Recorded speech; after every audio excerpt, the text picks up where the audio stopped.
түркістандық келіншек қалай қиналғанын айтып берді. Көп балалы ананың айтуынша бір кездері қайнатасын қатты ренжітіп алған екен. Сол себепті де атасы бөлік тұратын оларды қара шаңыраққа көшіріп әкепті. Ол кезде жаспыз, қызмет қуып жүрген кезіміз еді. Отағасы инженер болған соң қайда жұмсалса, сонда кетеміз. Үйленген соң ата-енемнің қолында тұрып та үлгермедік. Сөйтіп көшіп қонып жүргенде 3 баламыз дүниеге келіп үлгерді. Бірінен соң бірі туған 3 ұлдың күтімі оңай емес. Кішісі тіпті мазасыз болатын. Сол жылдары кезекті демалыста қара шаңыраққа қыдырып барып бір аптадай жатып қайтатын болдық. Ол үйдегі қайнымның 4 баласына қосылып, ата-әженің өбектегеніне тез үйренген балалар анасын тыңдаушы ма еді, онсыз да жүйкем жұқарып жүрген.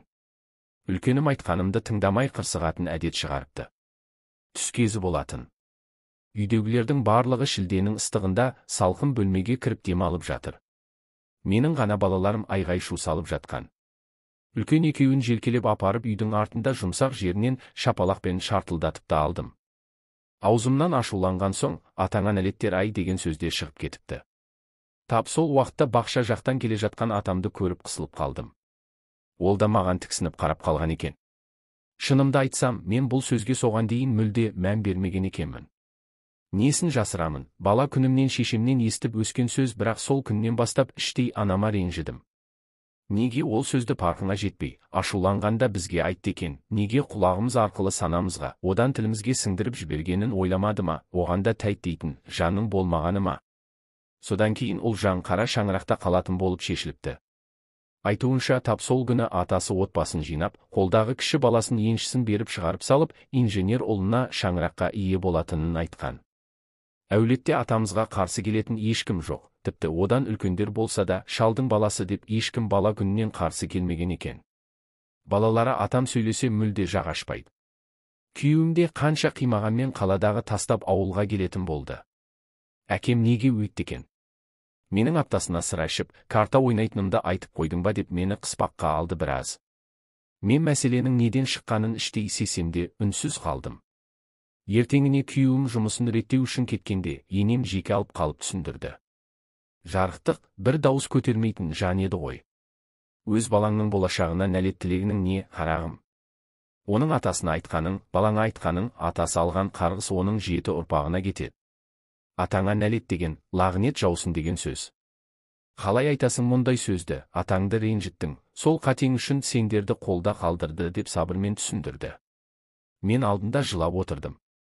Соншалық ауыр сөзді қалай айттым екен балаларымыздың? Жылы орнымызды тастап, 2 отбасы көшіп, қондық 2 айдың ішінде. Өміріміз күрт өзгерді. Үйде еркін жүрген менің етек, жеңім жиналып, күйеуінің апта сайынғы демалысы азайды. Есесіне балаларын еркін, ұрыспай ұрмай тәрбиелейтін ата-әжесі бар. Үй шаруасының көбейгені болмаса, балаларыма қарасатын енемнің қадірін білдім дейді Ұлжан. Болғаны емес, Ұлжанға атасының реніші онымен де бітпепті. Осы бір ауыр сөзді айтқан үшін, қайын атасы келіннің салған сәлемін алмай, құйған шайында ішпей қойыпты. Тіпті құдаларына да бармай қойған. Атамның діні мұнша қатты деп ойламаппын. Бірақ мен құйған шайдан ішпей, тек енем құйған кеседен ғана алатын үшін басында жылап жүрдім. Дастарханға 2 шайнек шай демдеп әкелеміз. Ал енем бір жаққа кетсе, атам ауылдағы інісінің үйіне кетіп қалады. Сол жақтан тамақ ішіп, кемпірі келгенше үйге жоламайды. Енем де соны біледі, барған жерінен тез қайтады. Ол ма, таңертең сәлем салсам, бас изейтінде, өтіп кететін. Бұрынғыдай, бақытты бол, балам деген сөз жоқ. Енем мені сабырға шақырды. Бір күні ашуы басылады дейді жаймен. Ал күйеуім себебін түсінген күні бір ренжіді, бір күлді. Өзіңе де обал жоқ деді маған. Ауыр тигені сол, 1,5 жыл өткенше атам менің төркінім жасаған жиын тойға аттап баспады. Себебін де айтпайды, енемді де жібермей. Құдалары 1-2 шақырғанға келмеген соң менің әке шешемде уайымдай бастады. Құданы ренжітіп қойдық па, әлде бірдеңе болды ма дей берген соң сөйлесуден де қаша береді екенсің. Не керек, 1,5 жыл уақыт бойы бір сөз үшін атам мені осылай жазалады. Бір күні тұрып отбасы мүшесінің біреуі сені елемеген кейіп танытса, сен құйған шайды ішпей қинаса, жаман болады екенсің. 4-ші ұлымды дүниеге әкеліп, 40-нан шыққан күні атас, келін, енді ұрпағыма жаман сөз айтпа, ауыры бүгін маған тисе, ертең өзіңе тиеді. Кешірдім дегенде жылап жібердім.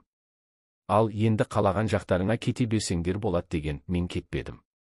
Күйеуімнің үйренген ортасына барғысы-ақ келді, бірақ мен атам мен енемді, оған үйренген балаларымды қимадым.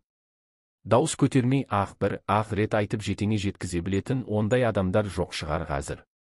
Бар болса да аз дейді. Бүгінде 6 баланы тәрбиелеп жеткізіп отырған Ұлжан. Ұлжан содан қайтып балаларына ауыр сөз айтпақ, тұрмақ инесі сияқты дауыста көтермеуді үйреніпті. Баланы осылай айғайсызда тәрбиелеуге болатынын білсемші. Бұрын айқай салғанша тыңдамайтын бұзықтарым мен сабырлы болған сайын елгезек бола бастады. Бәрі атам мен енемнің берген тәрбиесі. Қолымызда 10 жыл тұрғаны өкінішті. Ауырмай, сырқамай 71 жасқа толғанда бір-ақ күнде атам, артынан 3 айдан соң енем кете барды келмеске. Ұзақ жасағанда ғой, шіркін деп көңілі босады Ұлжанның, енді балаларға сол кісідей тәрбие бере алар ма екенбіз? Деп уайымдайды ол. Авторы белгісіз.